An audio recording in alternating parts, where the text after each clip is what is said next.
নমস্কাৰ শ্ৰদ্ধাৰ ছাৰ বাইদেউসকল আপোনালোক সকলোকে মই মোৰ ইউটিউব চেনেল নলিনীকান্ত ডেকালৈ স্বাগতম জনাইছো। ছাৰ বাইদেউসকল প্ৰতিখন জিলালৈকে এটি বিশেষ নিৰ্দেশনা আহিছে আৰু ভিডিঅ'টোৰ জৰিয়তে এই নিৰ্দেশনাটো ক'বৰ কাৰণে চেষ্টা কৰিম। বিশেষকৈ ডিসি সকললৈকে এই নিৰ্দেশনাটো আহিছে, এই ইন্সপেক্টৰ অফ স্কুল সকললৈকে নিৰ্দেশনাটো আহিছে, ডিস্ট্ৰিক্ট মিছন কোঅৰ্ডিনেটৰ সকললৈকে এই নিৰ্দেশনাটো আহিছে আৰু block district elementary education officer সকললৈকে এই নিৰ্দেশনাটো আহিছে। নিৰ্দেশনাটো হ'ল বিগত বৰ্ষকেইটিৰ দৰে এইবাৰো আমাৰ বীৰ গাথা যেটো কাৰ্যসূচীটো ৰূপায়ণ কৰা হ'ব। বীৰ গাথা 5.0 এই কাৰ্যসূচীটো ৰূপায়ণ কৰা হ'ব আৰু তাৰ লগত সংগতি ৰাখি 6 অক্টোবৰ তাৰিখে আমি আমাৰ বিদ্যালয়সমূহত এটি বিশেষ কাৰ্যসূচী ৰূপায়ণ কৰিব লাগিব। এতিয়া বীৰগাথা প্ৰকৃততে কি হয় আৰু বীৰগাথা 5.0 কি হয় এই কথাটো আমি জানি লবৰ কাৰণে চেষ্টা কৰোঁ।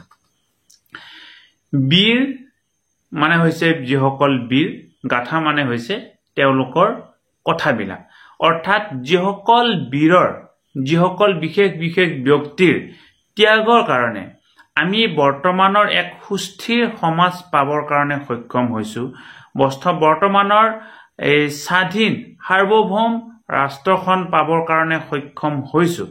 সেই বীৰসকলক সোঁৱৰণ কৰা, সেই বীৰসকলক ছাত্ৰ ছাত্ৰীসকলৰ লগত চিনাকি কৰাই দিয়া, সেই বীৰসকলক গাঁৱৰ ৰাইজৰ মাজত, সমাজৰ মাজত বা সকলোৰে মাজত এই চিনাকি কৰাই দিয়াই হৈছে এই বীৰগাথাৰ যেটো কাৰ্যসূচীটোৰ বিশেষ উদ্দেশ্য। ভাৰত চৰকাৰৰ শিক্ষা বিভাগ আৰু ভাৰত চৰকাৰৰ মিনিষ্ট্ৰী অফ ডিফেন্সৰ সহযোগত যৌথ প্ৰচেষ্টাত এই ব্যৱস্থাটো কৰা হৈছে। ইতিমধ্যে ইয়াৰ আগতো এই কাৰ্যটো কৰা হৈছিল। ইয়াৰ লগত সংগতি ৰাখি বীৰগাথা 4.0 যিসকল বীৰ বা যিসকল বিশেষ ব্যক্তি সেই অঞ্চলটোৰ পৰা শ্বহীদ হৈছিল তেওঁলোকৰ স্মৃতি সৌধ বনোৱাৰ কাৰণে ইতিমধ্যে কৰা হৈছিল আৰু বীৰগাথা 4.0 এই কামখিনি কৰা হৈছে। আৰু বীৰগাথা 5.0 কি বিশেষ কাৰ্যসূচী কৰা হ'ব তাৰ ডিটেইল গাইডলাইন এতিয়ালৈকে প্ৰকাশ পোৱা নাই।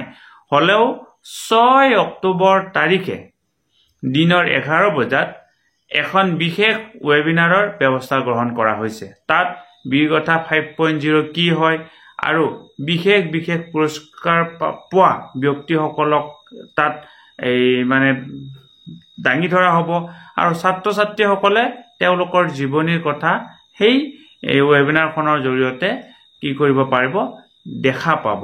গতিকে আমি আমাৰ বিদ্যালয়সমূহত দিনৰ 11 বজাত ছাত্ৰ ছাত্ৰীসকলক এই বীৰগাথা 5.0 লগত সংগতি ৰাখি যিখন ৱেবিনাৰৰ ব্যৱস্থা গ্ৰহণ কৰা হৈছে সেইখন ছাত্ৰ ছাত্ৰীক দেখুৱাৰ ব্যৱস্থা গ্ৰহণ কৰিব লাগে। পৰৱৰ্তী পৰ্যায়ত ইয়াক লৈ যি গাইডলাইন আহে আমি সেইখিনি ক'বৰ কাৰণে চেষ্টা কৰিম। যেহেতু প্ৰতিখন বিদ্যালয়ৰ বাবে এই মেছেজটো বা এই ভিডিঅ'টো যথেষ্ট জৰুৰী, গতিকে আপোনালোকে পোৱা মাত্ৰকে ভিডিঅ'টো যিমান পাৰে সিমান লগৰ শিক্ষক বন্ধু বান্ধৱীসকলৰ লগত শ্বেয়াৰ কৰিব বুলি আমি আশা কৰিলো। ধন্যবাদ। শ্ৰদ্ধা ছাৰ বাইদেউসকল, নলিনীকান্ত ডেকা নামৰ ইউটিউব চেনেলটো হৈছে এটি শিক্ষামূলক ইউটিউব চেনেল। এই চেনেলটোৰ জৰিয়তে আমি শিক্ষক, ছাত্ৰ ছাত্ৰী, অভিভাৱক আৰু বিদ্যালয়ৰ কাৰণে উপযোগী কিছু ভিডিঅ' প্ৰস্তুত কৰিবৰ কাৰণে চেষ্টা কৰোঁ। আপুনি যদি আজি পোনপ্ৰথমবাৰৰ কাৰণে এই চেনেলটো চাইছে অনুগ্ৰহ কৰি চেনেলটো ছাবস্ক্ৰাইব কৰিব আৰু অল নটিফিকেশ্যন প্ৰেছ কৰি থ'ব।